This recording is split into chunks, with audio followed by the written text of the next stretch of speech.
जालन्यात भटक्या कुत्र्यांनी एका 3 वर्षीय चिमुकलीचा जीव घेतला आहे। परी दीपक गोसावी असं मृत चिमुकलीचे नाव आहे। जालना शहरातील अंबड चौफुली परिसरातील यशवंत परिसरात ही धक्कादायक घटना घडली आहे।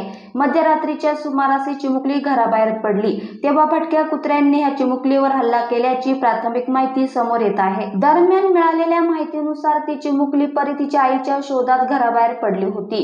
3 वर्षीय परीवर त्यावेळी मोकाट कुत्र्यांनी हल्ला करत तिचे लचके तोडल्याने तिचा जागीच मृत्यू झाला। ही खळबळजनक घटना सोमवारी मध्यरात्री 3:30 वाजण्याच्या सुमारास जालना शहरातील अंबड चौफुली परिसरात घडली आहे।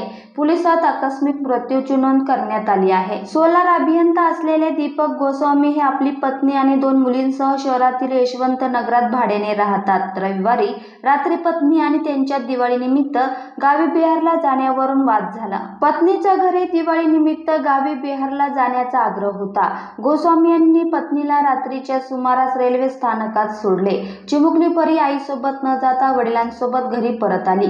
वडिलांसोबत झोपलेल्या परीला रात्रीच्या सुमारास आईची आठवण आली आणि मध्यरात्री 3:30 वाजण्याच्या सुमारास ती घराचं दार उघडून आईला शोधत घराच्या बाहेर पडली। मोकाट कुत्र्यांनी एकट्या परीला पाहून तिचे लचके तोडले। ही घटना सीसीटीव्ही कॅमेऱ्यात कैद झाली असून कुत्रे परीचे लचके तोडताना कॅमेऱ्यात दिसत आहे।